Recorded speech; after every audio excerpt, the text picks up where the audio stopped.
Hello, कैसे हैं आप सब? I hope so you all are fit and fine and doing good with all your family members. आप सब स्वस्थ होंगे, बढ़िया होंगे और लाइफ के अच्छे मोमेंट्स गुजार रहे होंगे और साथ साथ में अपनी पढ़ाई भी कर रहे होंगे, क्योंकि पढ़ाई आपको बहुत आगे ले जाती है। शिक्षा एक ऐसा माध्यम है जो हम मनुष्यों को मनुष्य बनाता है ना। इस बात को आप हमेशा याद रखेंगे बेटा कि शिक्षा एक ऐसा माध्यम है जो हम मनुष्यों में मानवता का संचार करता है, मनुष्यता का संचार करता है, हमको वास्तविक अर्थों में मनुष्य बनाता है, क्योंकि वो हमारे बड़े दिल को बनाता है। मैंने आपको कभी एजुकेशन का फुल फॉर्म बताया था कि जो एजुकेटेड व्यक्ति होता है वो कैसा होता है। उसमें ई से इटिकेट्स होते हैं, डी से डिसिप्लिन होता है, फिर उसके बाद यू से यूनिवर्सल, डी से डिसिप्लिन होता है, फिर यू से यूनिवर्सल ब्रदरहुड होता है, सी से उसमें क्रिएटिविटी होती है। इस तरह से कुछ चीज़ें बताई थी ना। ए से उसमें अवेयरनेस होती है, टी से उसमें ट्रांसफॉर्मेशन होता है, आई से उसमें इंटीग्रिटी होती है, ओ से उसमें ऑप्टिमिज्म होता है, आशावादिता होती है, और एन से उसमें नोबिलिटी होती है। तो एजुकेशन का ये फुल फॉर्म हमको अपने जीवन में उतारना चाहिए अगर हम वास्तविक अर्थों में शिक्षित हैं। तो चलिए आज इसी प्यारे से थॉट के साथ हम अपना चैप्टर शुरू करते हैं बच्चों, जो कि हम लोगों ने यहाँ पे ब्लैक बोर्ड में लिखा है। जयशंकर प्रसाद का महाकाव्य कामायनी हम लोग पढ़ रहे हैं। We are blessed to read this, ये always remember, we are blessed to read good things. हम ब्लेस्ड होते हैं कहीं ना कहीं से, ईश्वर की, परमपिता परमेश्वर की, भगवान की हमारे ऊपर कृपा होती है, अनुकंपा होती है, अनुग्रह होता है कि हम अच्छी चीज़ों को पढ़ते हैं। और ये एक अच्छा महाकाव्य है जो कि हमें अपने जीवन को जीने का एक सुचारू तरीका भी सिखाता है। और अब वो पैराग्राफ्स ही आपके आ रहे हैं, क्योंकि अब तक आपने जो महाकाव्य पढ़ा उसमें आपने श्रद्धा की सुंदरता के बारे में पढ़ा, मनु की सुंदरता के बारे में पढ़ा, प्राकृतिक सौंदर्य के बारे में पढ़ा, और श्रद्धा का परिचय आपको पता चला कि श्रद्धा कौन है। लेकिन अब आने वाले पैराग्राफ्स में आप जो है वो जीवन में मनुष्य को दुख के उपरांत सुख का आगमन होता है और उसका कैसे वेलकम करना चाहिए, स्वागत करना चाहिए, उन चीज़ों को बताया गया है। तो हम लोगों ने जो लास्ट पैराग्राफ बेटा लास्ट वीडियो में पढ़ा था वो है, यहाँ देखा कुछ बलि का अन्न, भूत हितरत किसका यह दान, इधर कोई है अभी सजीव, हुआ ऐसा मन में अनुमान। ये हम लोगों ने देखा था, ये पैराग्राफ देखा था। अब देखिए आगे हम लोग क्या देखेंगे। इस पैराग्राफ को हम लोगों ने पढ़ा था लास्ट वीडियो में। अब आगे देखिए, तपस्वी क्यों हो इतने क्लांत, वेदना का यह कैसा वेग, आह तुम कितने अधिक हताश, बताओ यह कैसा उद्वेग। किससे पूछ रही हैं श्रद्धा, किसके बारे में बात करती हैं? फिर से सुनिए, तपस्वी क्यों हो इतने क्लांत, वेदना का यह कैसा वेग, आह तुम कितने अधिक हताश, बताओ यह कैसा उद्वेग। श्रद्धा यहाँ पर क्या कर रही हैं? श्रद्धा वास्तव में यहाँ पर अब अपना परिचय देने के बाद मनु का परिचय पूछ रही है। और वो क्या कह रही हैं कि तपस्वी क्यों हो इतने क्लांत। क्लांत मतलब क्या होता है? दुखी। क्लांत मतलब दुखी। वो कह रही हैं, हे तपस्वी तुम इतने दुखी क्यों हो। और उसके बाद वो क्या कह रही हैं, कैसा वेग। किसका वेग? वेदना का यह कैसा वेग, मतलब तुम्हारे मन में जो दुख है, जो पीड़ा है, वो कौन सी पीड़ा है जो तुम इतने अधिक निराश हो। तुम्हारे उद्वेग मतलब क्या होता है? उद्वेग मतलब होती है अधीरता, व्याकुलता। उद्वेग मतलब उद्वेग मतलब होती है अधीरता या व्याकुलता। वो कहती हैं कि तुम तपस्वी तुम इतने क्लांत क्यों हो, तुम इतने दुखी क्यों हो। हे तपस्वी तुम इतने दुखी क्यों हो, और तुम्हारी निराशा का जो मुख्य कारण है वो कैसा, वो क्या है। आह तुम कितने अधिक हताश, बताओ यह कैसा उद्वेग। फिर वो कह रही है कि तुम्हारे हृदय में इतनी अधिक वेदना दिखाई दे रही है, इतनी अधिक पीड़ा दिखाई दे रही है, तुम इतना शोभ से भरे हुए हो, इतना दुख से भरे हुए हो। तो मुझे जब मैं तुमको इस तरह से देख रही हूँ तो मैं तुम्हारे बारे में जानने के लिए उत्सुक हूँ कि आखिर ऐसे व्याकुलता और इतनी घबराहट तुम्हारे अंदर क्यों है। समझ में आया? सरल है ये, इसलिए मैंने जल्दी जल्दी आपको बता दिया। एक बार फिर से बता दे रहे हैं कि श्रद्धा कह रही है कि हे तपस्वी, तुम इतने दुखी क्यों हो, तुम इतनी निराशा से भरे हुए क्यों हो, तुम्हारा ये जो दुख है, जो ये व्याकुलता है, ये घबराहट है, इसका वास्तव में मूल कारण क्या है? तुम्हारे हृदय में कौन सी वेदना है जो इतनी ज़्यादा भरी हुई है? तुम इतना शोभ से भरे हुए हो, इतनी व्याकुलता से भरे हो। तो तुम्हारे इस दुख को और इस घबराहट को देख करके मैं ये जानने के लिए उत्सुक हूँ कि वास्तव में तुम इतने व्याकुल क्यों दिखाई दे रहे हो, तुम इतने व्याकुल क्यों दिखाई दे रहे हो। और कभी कभी ना ये पूछा जाता है, तो इसलिए हम इसको आपको बता दें कि एक तो लाक्षणिकता है इस पदावली में, और दूसरा रस कौन सा होगा इसमें। अब यहाँ से ना आपका बेटा रस चेंज हो जाएगा इस पैराग्राफ से, इस पर्टिकुलर पैराग्राफ से आपका रस जो है वो चेंज हो जाएगा और वो शांत रस हो जाएगा। इसी के साथ इसमें प्रसंग में भी एक लाइन जुड़ जाएगी, एक पंक्ति प्रसंग में भी जुड़ जाएगी, जो मैंने आपको पहले बताया था कि पूरी पृथ्वी जलमग्न है और मनु हताश अवस्था में हिमालय पर्वत की कंदराओं के पास गुफाओं के पास बैठे हुए हैं और तपस्या में लीन है, और वो बहुत घबराए हुए हैं, व्याकुल हैं, अधीरता से भरे हैं, अकुलाहट से भरे हैं, उनको अपने जीवन में हताशा है, निराशा, ये सब तो आप लिखेंगे ही। और इसके अलावा आप ये लिखेंगे कि यहाँ पर निराश मनु से श्रद्धा उनकी हताशा का और उनके दुख का कारण पूछती हैं कि तुम्हारे दुख का मूल कारण क्या है, तुम्हारे दुख का मूल कारण क्या है, ठीक है। और वो उसको केवल कारण ही नहीं पूछती हैं बल्कि संदेश देती हैं। और संदेश क्या देती हैं? दुख की पिछली रजनी बीच विकसता सुख का नवल प्रभात, एक पर्दाय झीना नील छिपाए है जिसमें सुखगात। बहुत ब्यूटीफुल, बहुत खूबसूरत पैराग्राफ है। फिर से देखिए, दुख की पिछली रजनी बीच विकसता सुख का नवल प्रभात, एक पर्दाय झीना नील छिपाए है जिसमें दुख गात। गात मतलब होता है बेटा शरीर, गात मतलब शरीर, रजनी मतलब रात्रि, दुख की पिछली रजनी बीत, जब दुख की रात्रि बीत जाती है, जब दुख की रात्रि का जब अंतिम समय होता है, विकसता सुख का नवल प्रभात, उसके बाद ही विकसता मतलब उदित होता है सुख का नवल प्रभात। नवल प्रभात मतलब, नवल मतलब नया, प्रभात मतलब सवेरा। नवल मीन्स नया, प्रभात मीन्स सवेरा।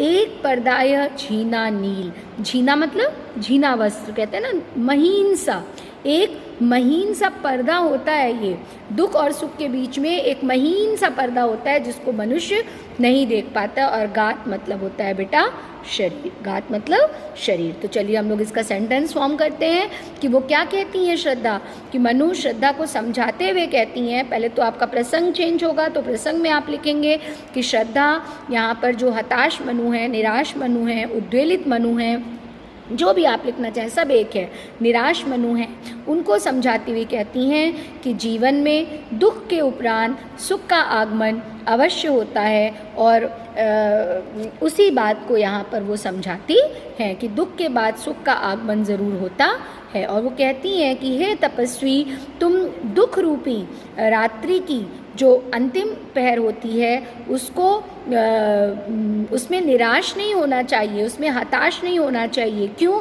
क्योंकि हर एक दुख के बाद सुख का नया सवेरा आता है। हर एक दुख के बाद सुख का नया सवेरा आता है।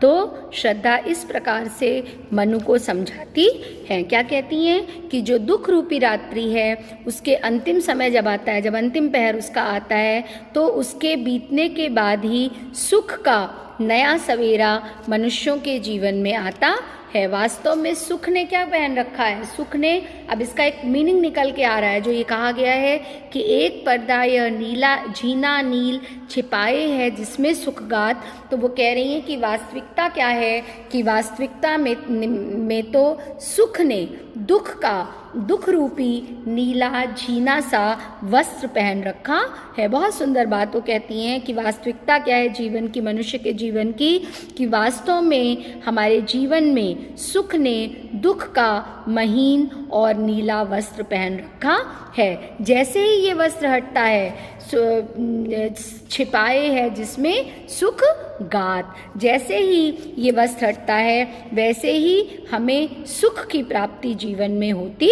है। जैसे ही ये सुख का दुख रूपी वस्त्र हटता है, ध्यान कंफ्यूज मत होइएगा, जैसे ही सुख का दुख रूपी वस्त्र हटता है वैसे ही हमें जीवन में सुख की उपलब्धि होती है, सुख की प्राप्ति होती है। और जीवन में ये जो सुख दुख का चक्र है ना बेटा, वो कह रही हैं, इसका अर्थ ये भी निकल करके आता है कि जीवन में जो सुख दुख का चक्र है वो उसी प्रकार से चलता रहता है जैसे रात के बाद दिन और दिन के बाद रात आती है। किस तरह से चलता रहता है जीवन में सुख और दुख का चक्र, कि जैसे दिन के बाद रात आती है, लेकिन रात के बाद ऐसा नहीं होता कि रात ही रहती है, रात फिर से सुबह के में तब्दील हो जाती है, सुबह में बदल जाती है। उसी प्रकार से तुमने जिस दुख को अपने जीवन में चिरस्थायी समझ लिया है, जिस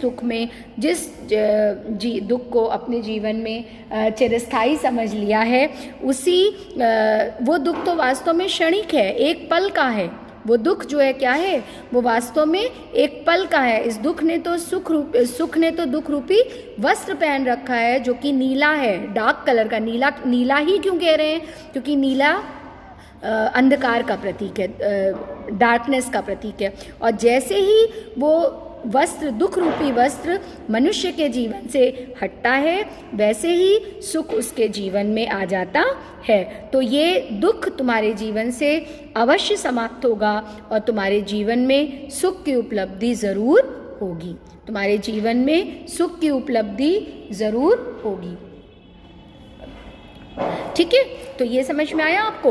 अब चलिए एक पैराग्राफ इसमें हम लोग और देखेंगे, जिसे तुम, बहुत खूबसूरत पैराग्राफ है ये, बहुत सुंदर पैराग्राफ है ये, और मनुष्य के जीवन का इसमें एक तरह से बेटा मूल छुपा हुआ है, मनुष्य के जीवन की सफलता का रहस्य छुपा हुआ है अगर हम लोग समझें तो। जिसे तुम समझे हो अभिशाप, जगत की ज्वालाओं का मूल, ईश का वह रहस्य वरदान, कभी मत जाओ इसको भूल। क्या कह रही हैं, बहुत बड़ी बात वो कह रही हैं कि जिसे तुम समझे हो अभिशाप, जगत की ज्वालाओं का मूल, ईश का वह रहस्य वरदान, कभी मत जाओ इसको भूल। श्रद्धा कह रही है कि जिसे तुमने अभिशाप समझा है, श्राप समझा है, जगत की ज्वालाओं का मूल, जगत की ज्वालाएं कौन सी होंगी, ज्वालामुखी नहीं है जगत की ज्वालाओं का मतलब। जगत की ज्वाला का मतलब है कि मनुष्य के जीवन में जो दुख और कष्ट आते हैं और वो जो मूल कारण उनके होते हैं। तो श्रद्धा यहाँ पर बहुत प्रेम से मनु को समझाती हैं कि हे मनु, हे तपस्वी, जिस दुख को तुमने जीवन का श्राप समझ रखा है या दुखों और कष्टों का मूल कारण समझ रखा है, वो और संसार के सभी दुखों का तुम जो अनुसरण करके और उनको भोग करके जो दुखी बैठे हो, जो तुम सोच रहे हो कि ये दुख तुम्हें प्राप्त हो रहे हैं, वास्तव में ऐसा नहीं है। वह तो परमात्मा के द्वारा दिया गया एक रहस्यपूर्ण वरदान है, क्योंकि उस दुख के बाद सुख आता ही है। तो उस दुख को तुम ये समझो कि वो ईश्वर के द्वारा दिया गया एक रहस्यपूर्ण, रहस्यमय वरदान है, कभी मत जाओ इसको भूल। मनुष्य को अपने जीवन में कभी भी ये नहीं भूलना चाहिए। क्यों? क्योंकि अब इसको हम रिलेट करेंगे पहले पैराग्राफ से। ठीक है, पहले पैराग्राफ से क्या रिलेट, क्योंकि 8 पंक्तियों का बेटा इसमें आपका पैराग्राफ आएगा। तो पहला पैराग्राफ क्या है कि जिस प्रकार से रात के बराबर, दिन के बाद रात आती है, रात के बराबर ऐसा नहीं होता है कि रात ही रहती है, फिर से सवेरा आता है, उसी तरह से मनुष्य के जीवन में भी सुख और दुख का चक्र चलता रहता है। लेकिन मनुष्य क्या होता है, मनुष्य एक साधारण प्राणी है। हम और आप घबरा जाते हैं, लेकिन हम लोगों को मुश्किलों से, जीवन की कठिनाइयों से, जीवन की विषमताओं से, परेशानियों से घबराना बिल्कुल भी नहीं चाहिए। और हमें क्या करना चाहिए, ये समझना चाहिए कि जीवन में सुख और दुख का चक्र चलता रहता है, और जैसे रात के बाद दिन आता है और दिन के बाद रात, उसी प्रकार से दुख के बाद फिर से सुख आता है। लेकिन तुम्हारी प्रॉब्लम क्या है कि तुमने दुख को अपने जीवन में चिरस्थायी समझ लिया है। चिरस्थायी मतलब कभी न जाने वाला समझ लिया, जबकि वो तो क्या है, वो तो क्षणिक है, वो तो कुछ पलों के बाद दूर हो जाएगा। तो तुम हताश मत हो, क्योंकि ये दुख अवश्य समाप्त होगा और तुम्हें सुख की उपलब्धि ज़रूर होगी, तुम्हें क्या होगी, सुख की उपलब्धि ज़रूर होगी। तो चलिए हम इसका साहित्यिक सौंदर्य पहले देखेंगे। तो एक तो ये रूपक अलंकार है सबसे पहले, क्योंकि इसमें एक रूपक बांधा गया है सुख और दुख का मनुष्य के जीवन के साथ, और लाक्षणिक पदावली है। और उसके बाद मैंने आपको उस दिन इसके पहले के कुछ 1-2 वीडियोस पहले बताया था चित्रोपमता, कि एक चित्र सा उन्होंने खींच दिया है कि किस प्रकार से मनुष्य के जीवन में सुख के बाद दुख और दुख के बाद सुख आता रहता है। तो इसमें भाषा में चित्रोपमता है, या आप कह सकते हैं चित्रोपम भाषा है। साहित्यिक खड़ी बोली का प्रयोग इसमें किया गया है। किसका, साहित्यिक खड़ी बोली का प्रयोग बेटा किया गया। और इसमें एक चीज़ और है ना कि आपको ये पैराग्राफ जो आप पढ़ रहे हैं तो आपके मन में एक पॉजिटिविटी आ रही है, सकारात्मकता आ रही है ना। इतना नेगेटिव नेगेटिव नेगेटिव हम लोग आज की दुनिया में कोविड से देख रहे हैं, लोग कितनी नेगेटिविटी से भरे हैं। हमारे आपके सबके घरों में कहीं ना कहीं नेगेटिविटी छुप के बैठ गई है, तो वो भी इन पैराग्राफ्स को पढ़ने से दूर होता है। तो मन में किसका संचार हो रहा है, खुशी का। तो जब खुशी का संचार होता है तो कौन सा गुण होता है, प्रसाद गुण। वेरी गुड, प्रसाद गुण इसमें है। और एक और चीज़ जो सबसे इम्पॉर्टेंट इस पैराग्राफ में है कि इसमें आपसे कभी कभी ये पूछा जाता है कि इसमें आपको किस चीज़ के दर्शन होते हैं। तो आप आँख मूंद के लिखेंगे कि इसमें छायावाद की जो मुख्य प्रवृत्ति है वो है आशावादी होना और प्रवृत्ति मार्गी होना। प्रवृत्ति मार्गी होना मतलब किसी एक चीज़ से बंध के नहीं रहना, बल्कि हम अपने लिए रास्ता निकाल लेंगे। हमारी लाइफ में कितने भी ऑब्स्टिकल्स क्यों नहीं आएंगे, कितनी भी परेशानियां क्यों नहीं आएंगी, लेकिन हम उसको दूर करने का रास्ता निकाल लेंगे। तो इसमें आशावादी और जो छायावाद का प्रवृत्तिवादी दर्शन है उसके भी दर्शन यहाँ पर हुए हैं। ठीक है, तो कितने पैराग्राफ्स हम लोगों ने पढ़े अभी, 1 2 3। ठीक है, तो एक पैराग्राफ हम लोग और पढ़ेंगे ताकि आपको आगे के लिए बता दें, आगे का आपको फिर मनु अब यहाँ तक तो श्रद्धा ने बोला है तो मैं यहाँ पर भी आपका ख़त्म कर सकती हूँ, लेकिन एक पैराग्राफ में पढ़ाऊँगी तो आगे वाले वीडियो में हम लोगों को फ़ायदा होगा कि हमें फिर से इतना आपको बताना नहीं पड़ेगा, नहीं तो फिर से इतना बताना पड़ेगा। ठीक है, तो एक छोटा सा पैराग्राफ बेटा और करते हैं।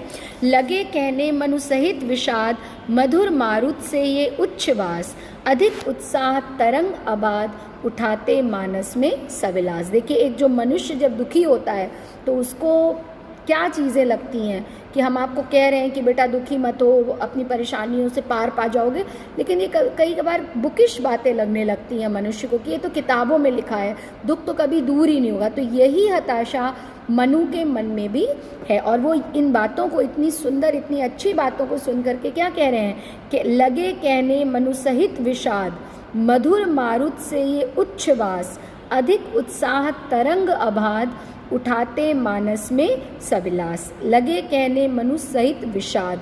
मनु ने जब ये सुना तो श्रद्धा जब मनु को निराशा, प्रसंग आपको बता रही हूँ कि मनु को निराशा दूर करने के लिए जब मार्ग बताती हैं और उनसे कहती हैं कि तुम संसार के सुख दुख के चक्र के बारे में जानो कि सुख के बाद दुख और दुख के बाद सुख आना ही है, तो मनु जो हैं वो बहुत ही विषादपूर्ण स्वर में, बहुत ही दुखी स्वर में अपने जीवन की निराशा को व्यक्त करते हैं। और वो क्या कहते हैं, मनु जो है वो बहुत सविषाद, मनु सहित विषाद, मनु दुख से भरे हुए श्रद्धा से कहने लगे कि मधुर मारुत से ये उच्छ्वास, कि तुमने अपने सुंदर मुख से, अपने सुंदर वाणी से जो ये वचन मुझसे कहे हैं, जो प्रेरक वचन कहे हैं, ये हैं तो बहुत सुंदर, लेकिन वास्तव में क्या है, मधुर मारुत से, मारुत मतलब हवा, जैसे एक शीतल हवा का झोंका आता है ना और तुरंत चला जाता है, और शीतल हवा का झोंका जब हमारे अंदर आता है तो 1 मिनट के लिए हम कितनी भी गर्मी में क्यों ना बैठे हो, हमको बहुत अच्छा महसूस होता है।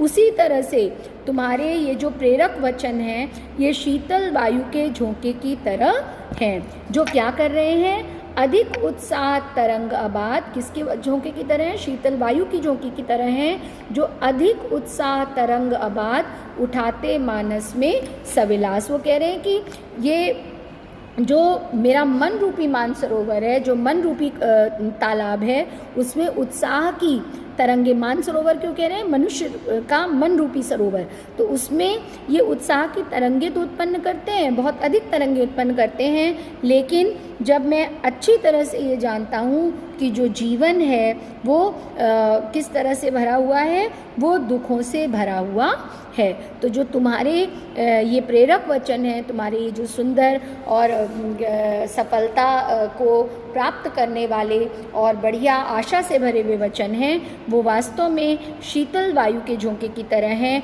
जो मेरे मन रूपी मानसरोवर में उत्साह की तरंगे तो उत्पन्न करते हैं, लेकिन बस वो उतना ही करते हैं। उठाते मानस में सविलास, सविलास मतलब खुशी से, क्रीड़ापूर्वक मेरे मन में तरंगे नाचने लगती हैं, तरंगे सुख की तरंगे क्रीड़ा करने लगती हैं, लेकिन मैं ये जानता हूँ कि जो जीवन है वो हताशा और निराशा से भरा हुआ है। क्या जानते हैं?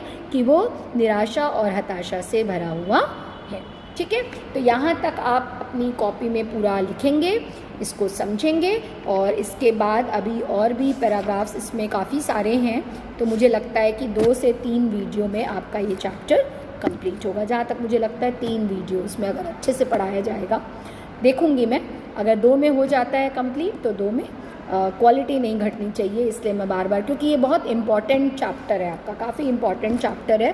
कामायनी कहीं से भी इसमें से दे दिया जाता है प्रश्न, इसलिए तो इसका हम साहित्यिक सौंदर्य देख लें बेटा, कि जो मनु के वचन हैं उसके, मनु के कथन में निराशा और विषाद दिखाई दे रहा है, और भाषा में लाक्षणिकता है, और जो ये है अधिक उत्साह तरंग आबाद, तो उत्साह तरंग में आपका ये है रूपक अलंकार है, उत्साह रूपी तरंग उठा रहे ना, तो उत्साह तरंग में रूपक अलंकार है। और एक चीज़ और इसमें था, उठाते मानस में सविलास, तो जो मानस इसमें बताया जा रहा है, तो मानस में जो है वो आपका ये है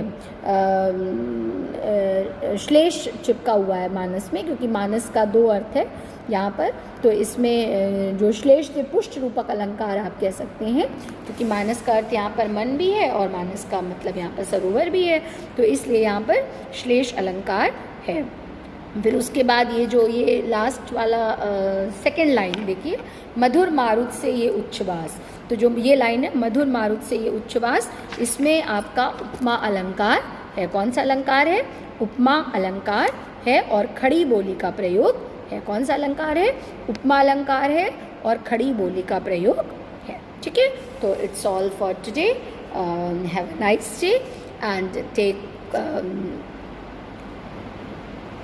food, take nutrition food, fruits, milk, जो भी आप इस कोविड से लड़ने के लिए ले सकते हो और अपनी बॉडी को स्ट्रॉन्ग बना सकते हो, क्योंकि आपका मन तभी स्ट्रॉन्ग बनेगा जब आप फिजिकली स्वस्थ रहोगे। याद रखो, तन मन धन है ना, तो सबसे पहले तन का नाम आता है, तो सबसे पहले आपको अपना तन स्वस्थ करना चाहिए। जब आप तन से स्वस्थ रहेंगे तो आपके मन में भी स्वस्थ विचार आएंगे ना, तो इसलिए आप स्वस्थ रहिए, खुश रहिए, खिलखिलाते रहिए।